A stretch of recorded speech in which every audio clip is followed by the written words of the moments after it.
Well, I will kick off the presentation. So thank you all for joining us this afternoon. And as I said, I'm delighted to be joined by Mike von Hoon, the owner of the Saudade Collection. And we are lucky enough to now represent Saudade Collection, which consists of Saudade and Villa Coco in Vilanculos in Mozambique. This area of Mozambique, I've actually been working with for about 17 years now. We've worked with Azura and Santorini, Mozambique, and I absolutely love it. It's for me, it's just the perfect beach add-on to a Southern African safari. The properties here are much more in keeping with a safari style lodge, and in fact, they're small and intimate. So why anyone would want to fly further afield to other Indian Ocean destinations is beyond me. This spot is just beautiful, and it's only an hour and 20 minutes flight from Johannesburg, so super easy to get to. So Saudade Collection consists of Saudade, which is a 6-bedroom small boutique hotel, and Villa Coco, which is an exclusive use villa, which has 4 rooms. I'm going to hand over to Mike just for a couple of minutes so he can introduce himself and also tell you the reason how he came to this part of the world. Mike, do you want to unmute yourself? Sure. Great. Thank you, Anita. And thank you to those of you that are interested. We're delighted to have so many of you with us with an interest in Mozambique. And we're excited for Anita to introduce the Saudade properties to you. We just had Anita and some of the other ladies in the team with us in Mozambique about a week ago. And yeah, we are delighted to have Anita and the team on board. So for those of you that don't know, saudade is a Portuguese term which describes a profound emotional state. It's best described as a feeling of nostalgia or evoking a longing to return to a place or relive an experience that once was. So it's very much about embracing the beauty of memories and finding solace in the hope of returning one day. Anita asked me to just give a little bit of an overview on how we got there, why we've been there, and the fact that that sort of feeling of Saudade completely encapsulates the way that Sarah and I feel about the archipelago and the beautiful people of Mozambique. So we've been visiting this area and have owned property here for more than 25 years. We first visited Vilanculos in around 1997 when life started out as, or Villa Coco started out as a family cottage that was started by my father. And when my dad wanted out probably 10 years ago, we took over and converted, which was then a rather rustic and rundown fishing cottage, into what Anita will take you through shortly. And kind of where we got to was, over time, Villa Coco has just become so popular and has become like a great story for Sarah and I. We've owned the next door property for also probably 10 years.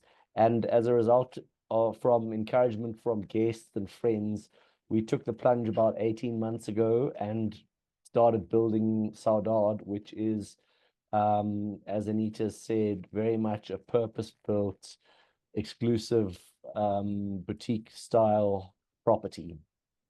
So we've been going for 25 years. We love those Mozambican people. We love the area and kind of the whole of the archipelago, and we look forward to being able to welcome your guests sometime in the future. Anita, I'll let you take over from there. Perfect. Thanks, Mike.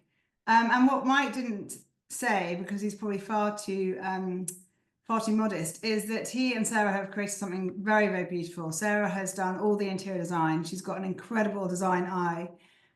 Really, kind of the whole inspiration for the villa is reflecting local materials, arts and crafts. It's utterly beautiful. But first, logistics. So as I mentioned, it is located in Vilanculos. So it's on the mainland. So it overlooks the Bazaruto Archipelago. It's only about 20 minutes to get there from the airport. So it's super easy to connect through, and your transfers are included in your stay. So it's a really, really beautiful spot overlooking these stunning islands. And if you haven't been to the Bazaruto Archipelago, what's amazing is when you fly in normally, when we flew in, there was a bit of a rainstorm, but when you fly in normally, there is the most beautiful, incredible moving sandbars as you fly over. So the sea is very, very shallow here. So you just got to get this kind of iridescent blue and these incredible sandbars. So it's a really, really exciting way to start because you just fly over this incredible, have this amazing aerial view of this beautiful sea, and then you come into Vilanculos Airport, which is a relatively new airport. So it's quite it's a nice shock to the system to arrive in this airport. And then you may be lucky enough to be picked up in this stunning old 1962 Land Rover that is really, really cool. And there's a little compartment on the side is actually, you pull it out and it's actually a champagne or wine holder. So it's a very cool way of arriving. And it's a very, very easy road transfer to the property itself. So when you arrive, you have this, both villas are located right on the beach, as I say, overlooking the Bazaruto Archipelago.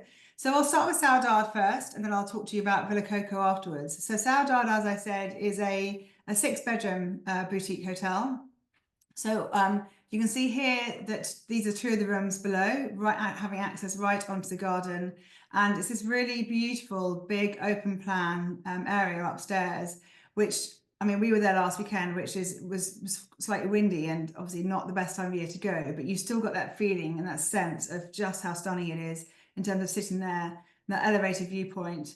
And we actually did, Adele, who does our PR for Small World Marketing, and I did yoga and work out there every morning because it was just the most amazing spot to be able to just sit and absorb your beautiful surroundings. So there's 6 rooms in total, 2 downstairs, these 2 downstairs. Then we also have the honeymoon suite, which is to this, behind this tree here. And then we have the family room, which is within the main area, and then 2 other rooms as well. So I'll talk you through the rooms later on. But this is essentially the style of Saudade. So you've got this elevated open plan area upstairs, and then you also have a beautiful lounge area that is all enclosed. So it's just, you can see the kind of really cool natural interior design elements of it. And amazing stories. When you walk around with Sarah, she'll just tell you stories about how she found and the inspiration for the pieces. And these lights were actually they found. Well, actually, Mike, I'm gonna take you off mute, and you can tell the story of how they found how you found the lampshades. Hold on 1 second. Let me go back to that one. Can you unmute yourself? Perfect. Thanks, Anita. Yeah, that's no problem. So those light shades that you can sort of see there, they're all locally woven. Sarah was discussing with me, Sarah's sort of the clever design inspiration behind all the stuff, and she was discussing with me what she wanted to get done. And I was on the way up to Vilanculos, probably 15 or 20 kilometers outside Vilanculos, just in the bush in the middle of nowhere. And I saw this guy sitting weaving a carpet. So I stopped and I said to him, hey, can you do, very much hands and feet, because I speak very bad Portuguese. And in fact, this gent doesn't speak Portuguese at all. He speaks Chitwa, which is the local language there. So I bundled him into the car and said, come with me, come with me. And we brought him to the house. And then one of the guys that's worked for us for probably 10 years, his name's Sergio. He speaks the local language. And he got us talking. And what we did is, we explained what we wanted. Sarah drew the pictures and we sent him off on his way. And like a week later, he came back and it wasn't quite right. So we paid him for that one. And then we explained again via Sergio how to do it. And yeah, so like most of these lights, it took sort of 5 or 10 iterations before they were done properly to what we wanted. But it's all part of the process. And then kind of when we got him, this is the right thing. Perfect. Can you make us 20 of these now, please, in the different sizes, etc. Halfway through the process, the dude moved house and we couldn't find him. So we had to send out, bush alert, where are we going to find you? And so there was lots of this kind of stuff, as Anita, I'm sure, will tell you. It was working with local artisans to make that, or the doors, or many different pieces, tables, etc., benches, and it's just all part of the fun, I suppose. Thanks, Mike. Yeah, it's amazing walking around with Sarah and hearing all these stories, because you realise what a labour of love it's been, and it really shows. So this is a video that Orla took actually when we were there last week. So this gives you the idea of space and of those beautiful lampshades and how worthwhile it was managing to track him down to make some more. So yeah, so the whole style is very natural, very echoing the beautiful natural surroundings. This photo to the right hand side is a path going down to the beach, so it's really easy access to the beach. And it also has these beautiful gardens and a lovely big pool area as well. This area here where the dining table is laid out is actually a pétanque. So you can play ball throughout the day, and in the evening they can then put the covers over it and make it very pretty with lights to have dinner. So they've got lots of different areas where they'll have dinner. So there's also got a beautiful courtyard out the front of the villa, which we had dinner in a couple of times because it was obviously a windier time of year. So it was quite a nice sheltered area. So there we go. There's Mike playing balls, and then this is looking up from the garden up to the main villa itself. One thing that really struck me is, I mean, obviously Mozambique is all about seafood, but here, not only the quality of the food, but the presentation of the food was absolutely incredible. I don't think I've been anywhere where every single meal was like a work of art, always varying it. We never saw the same crockery twice. Every single time it was laid out beautifully. This is our seafood mezze platter, our breakfast down on the beach. So it was a real experience. It was a real kind of event as to how the food was going to be presented and turned out, and also tasted utterly delicious as well. So these are just photos that we've taken. So obviously they're not professional photographs, but it gives you an idea really of the amount of care and attention to detail that is taken with the food. So there are 6 rooms in total. This is a honeymoon suite, which is the largest one, which is 65 square meters, and it's got this lovely little lounge area and down the couple of steps. Big open shower area behind, and then separate loo, double vanity unit, and a lovely big bathtub as well. This is so the suites themselves are all named different names. So we have the honeymoon suite, which is the largest. We then have the fern suite and frangipani suite, which are the ones downstairs opening up to the garden. And then we have the marula suite, which I'll show you, which we have we actually named when we were there, because it's a lovely big marula tree outside. And they're currently building an outside shower and a little private little garden area as well. And then this is Orchid Suite, which is really beautiful, which then goes out into a big decked area as well. So they're all quite unique. They've got quite different personalities. And then the 6th suite is actually what we call our family suite, but can also be taken by a couple as well. So this is Fern Suite and Frangipani. Fern Suite, as you can see, the ferns outside, and then Frangipani is next door. But this just gives you some ideas of the interiors, of the designs. All these benches are made in the workshop behind the property, which guests are welcome to go and see and experience just how kind of hands-on the design is. This is just a walkthrough of the Fern Suite to show you the kind of size and also the lovely way it opens out onto the garden. Sarah this week has actually been putting up shutters so that guests, if they want privacy or if they want to close the shutters at night, they can do, because the 2 rooms are next to each other. Yeah, it just gives a little bit more privacy. This is what was called the bunk room. We've actually renamed it now to the family suite, and it's such a cool design. It is designed obviously with a family in mind. However, we can also change it whereby if a couple wants to take it, one of the beds essentially turns into a big sofa with scatter cushions. So it's still a room. It's a slightly lower price. So it's still a room that couples can take and have this lovely big area to themselves. But for families, it's absolutely brilliant as well. So we would have children of 16, I can't remember which side now, Mike, was it 16? Sorry, you're just going to, because we literally, when we were walking around last week, we were deciding how to, can you unmute yourself, Mike? There we go. Sorry, I didn't figure out. So we changed that to, if it's taken on an FIT basis, we just said no kids under 13. So sorry, under 12. So obviously if it's taken on an exclusive use basis, the more the merrier. We'd love to have as many kids as are welcome. But when we do it on an FIT basis, clearly you don't want screaming kids running around when someone's trying to enjoy a honeymoon suite. And that's why we've decided no under 13s. Yeah, exactly. And the rates run from $900, which is a family suite rate, up to $1,300 per room per night, and that is all inclusive basis. So now moving next door, and the two villas are literally right next door to each other. You can't see them though; they're all got it's very kind of mature foliage between the two suites. And this is Villa Coco, which is where the story really started for Mike and his family. And this is a really lovely 4-bedroom exclusive use property. Again, stunning views out over the archipelago, and the gardens here are phenomenal. The bird life in this area was amazing, and actually Mike and Sarah were saying they often see bush babies as well. So this is somewhere that's a real kind of sanctuary. It's a really green, lush, lovely oasis just to sit with a family or a group of friends. So there are 4 rooms in Villa Coco, 3 kind of doubles, 3 kind of suites that are double room as well.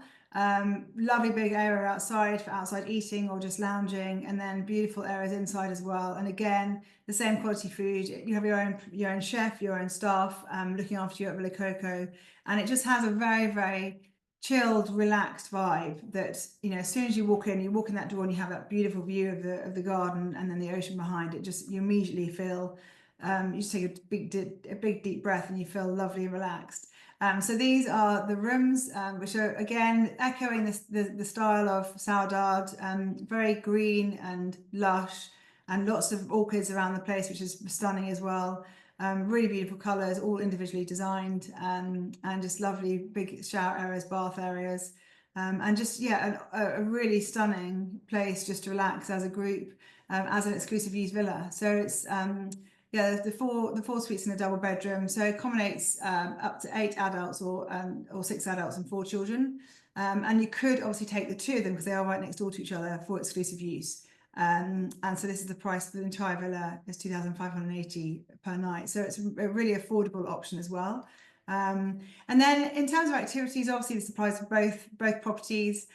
Spa treatment, I have to say, the spa I had there with a local masseuse was one of the best spas I've ever had, and I've been very lucky enough to be spoiled, particularly when traveling, and have a number of different massages. She was absolutely amazing. Island hopping, obviously you are in the Bazaruto Archipelago and you are overlooking the archipelago, and so absolutely every guest when they are there must do an island experience, because that's what it's all about. It's just utterly stunning. Those islands are really, really beautiful. And you go out with a whole Saudade picnic, and you get set up on the beach, and you have this beautiful kind of desert island experience. You might be lucky enough to see dolphin or dugong, which I did when I was last there. And it's a full day excursion. You go at like 9:30 and come back at 3. As part of our special offers, for a honeymoon special offer, we actually include a trip to Marguerite Island for every 3 nights stay as a honeymoon offer. And then you can also do deep sea fishing. You can do snorkeling safari trips. They've got horse riding. You can do horse riding on the beach, which is what we did, which was amazing. Also kite surfing and scuba diving through the organisation at Vilanculos. And also you're only 20 minutes from Vilanculos, so you can go to the local market, you can visit the local market and see the beach bars and restaurants. So there's lots of different activities you can do in and around Vilanculos. This was us doing our horse riding in the beach. The horses absolutely loved going in the sea because obviously it was a lovely welcome respite from the hot humidity, and it was a really, really fun experience. And then island hopping as well. You go out for the day and you get a beautiful kind of desert island experience. We also had a beach breakfast, and you can do paddle boarding. One of the things we did, which was really exciting, was doing a really cool experience, was to do a seahorse safari. So as well as doing a village tour, so they take you into the market, which you do have to hold your nose for a bit when you go into the fish market. It is pretty pongy, but it's full of colour. The amount of amazing produce there was just mind-blowing in terms of how green and lush it was, and such variety as well. So it's a really fun experience to do. The seahorse safari I'd never done before, and the guys who took us out are absolutely incredible at finding these tiny seahorses. They live in the seagrass, and because it'd been quite windy, obviously the water was not that clear. And they'd point out these seahorses, and you could hardly see until you literally got right up to them. But it was amazing. And this is done in conjunction with an amazing organisation called Indigo Seahorse Adventure. So all the profits of all the cost goes 100% to them. And we're really working on developing this program with them. It's a really cool kind of half-a-day excursion where you drive through the village, and the guy who actually is a seahorse guide also is a village guide as well. So you can combine it with this village experience where you go to his village and you see the local, meet the local villagers and see life in the village. And then you go on and do the seahorse adventure afterwards. And then the other community. Let me just butt in there just for 1 second. Nita. One of those things that I think is in terms of that seahorse safari, it's a really great story, is that sort of 5 years ago, the guys that were the guides were the seahorse poachers. So they were like catching those little things, drying them, and selling them to a sort of Asian fellow that used to come past, once a month, and it was in the Chinese kind of medicine market that these things were being sent to.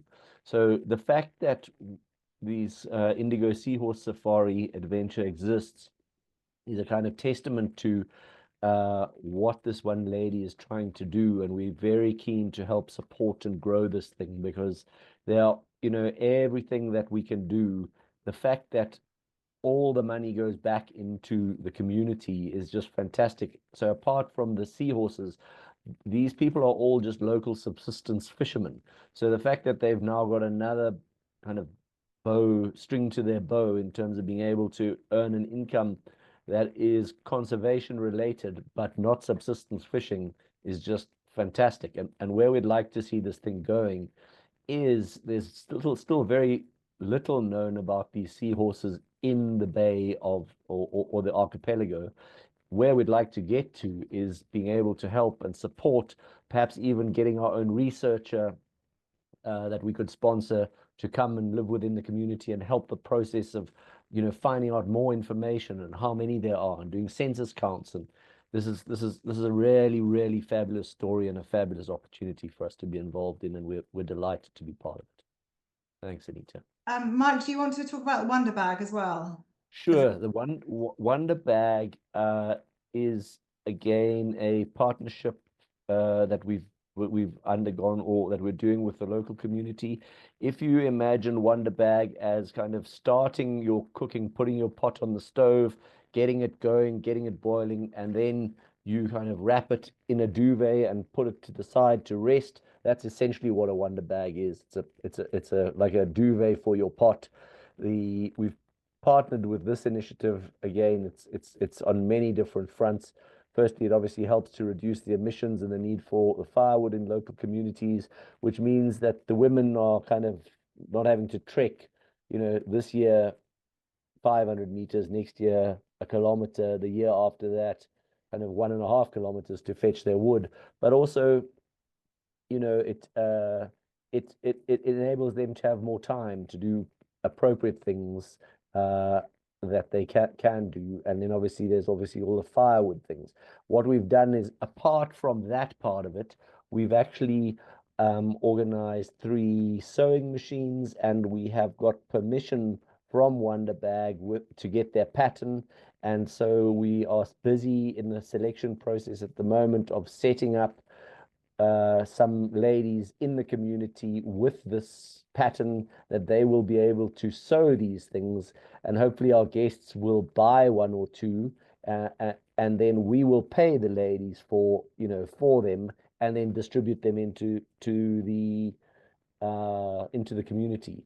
So we're also helping some ladies, again subsistence fishing people, to learn a new skill. And I'm sure if they can sew a Wonder Bag, before you know it, they'll be sewing baggies for tourists or t-shirts or similar. So again, it's just trying to be involved in the community and help give them other options as well.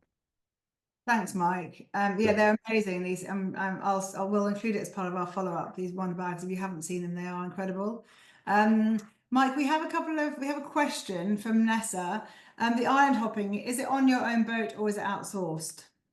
Currently outsourced. We have 2 providers that we have used at Villa Coco for many years, and we use them.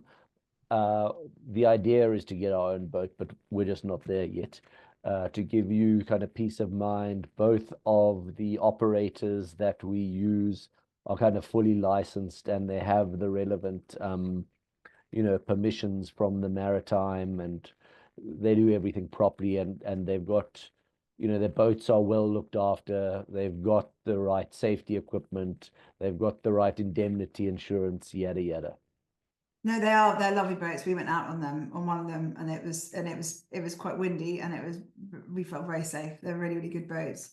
I think that is it. We haven't got any more questions. So I'll just check here. Gina says, oh yeah, good question, Gina. Are you open all year round? We are open all year round. As Anita will attest to, February is kind of quite hot and muggy. And if we're going, that's the rainy season. So end of January to beginning of March is rainy season. We are open the whole year round, but that is very much our quiet time. Do you have a minimum stay? 3 nights at Saudade, but I always recommend to everybody that I know that mostly sort of USA based guests are, they're always short for time, but my idea or my suggestion is always 5 nights is better if you can convince your guests, especially because the flights arrive and depart at midday. So if you're only there for 3 nights, you've actually only got 2 days. And I'm sure Anita will attest to the fact that there's plenty to do.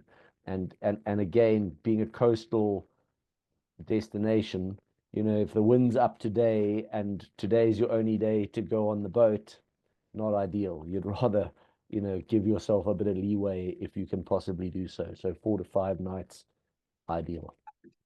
Nessa asked, do many of the activities, e.g. horse riding, need to be pre-booked or they're okay to do on arrival? So they don't all have to be pre-booked. It depends on what time of the year you're there. I mean, the very busiest time, it is better to pre-book. Anita, I'm sure, or I'm happy to tell them, we have our guest concierge, Nora, who has been recently appointed and is there and available on a daily basis. She doesn't live on the property, but will be there on a daily basis. And she will communicate with guests prior to arrival and send them an overview brochure with pictures, etc., and kind of pricing, and will touch base with the primary guest to say, okay, what blows your hair back and when can we organize stuff for you? So it is all organized, can be organized in advance, no problem. Yeah, Nora was great. She's German and so therefore highly efficient and was a really great hostess when we were there. So she's always on WhatsApp. They have a Saudade WhatsApp, so your guests can get her at any time. Although she doesn't live on the property, we obviously have staff on the property the whole time. Anita asks, is the beach a good swimming beach? Yeah, there is swimming available directly in the beach in front of us. It is like essentially the barrier islands are about 5 or 6 kilometers offshore from where we are. So it's almost like swimming in a lagoon. It is very, it's completely safe. There are no currents. There's none of that kind of thing. So guests do, I mean, generally we swim daily down there. Uh, the beach also kind of gets used for walks and walking and that kind of thing. We have recently built a beach club down at the beach, so there is private space for guests to be able to hang around or hang out under sort of shady gazebos, the local thatch gazebos. There are what do you call it, day beds down there. The staff also have, there's sea kayaks and SUPs, etc., and the team will make sure that those get down to the beach as and when you require them. So it is very much a swimming beach. It is very safe. Our ideal though is, and I'm sure Anita will also confirm this, is that if you come for 5 nights, we'd suggest at least 1, possibly 2 days out on the boat to the different islands. We've been going there 20 years, so I know the best places to go, and we will suggest those. Those island beaches are that typical kind of white desert beach. Sometimes if you go to North Point of Benguera, there's like 8 kilometers of beach. Sometimes even in high season of December, there might be 4 other boats on that entire stretch. So you really feel Robinson Crusoe. It's just magnificent. Esme asks, do you work with Sense of Oceans, DMC? We know Martin from Sense of Oceans very well because he's our destination expert from Mozambique for the Travel Hub. So Saudade has just opened literally this year. It's very, very new. So one of the things we're working on is actually introducing it to the DMCs. So I have been in contact with Martin already. So yeah, they will hopefully be selling it. Yeah, I don't see there any reason why they shouldn't. But yeah, because it's so new, it might not be on everyone's portfolio yet. But that's why it's great you guys have joined this webinar, because you are ahead of the game and you're hearing about it first. I think that's the end of the webinar and the presentation, the questions. But thank you so much for joining us, and we will send up, as usual, send on a follow-up email with all the information you might need to sell Saudade. But I'm here, and obviously you will know me and can contact me if you've got any questions at all. And Mike is very hands-on as well. So do let us know if you've got any clients and that you think might suit for Saudade, then please do feel free to contact us to find out more information. But it is, for me, it is just the most amazingly beautiful spot of Africa. And I think, you know, having someone like Saudade that's just so cool in terms of its design, its space, it's the work it's doing with the local community initiatives and Seahorse Adventure is just, yeah, amazing. It's very exciting to see where it might go. So thank you, Mike, for joining me this afternoon, and thank you all to you for joining me, and hopefully see you at our next webinar very soon.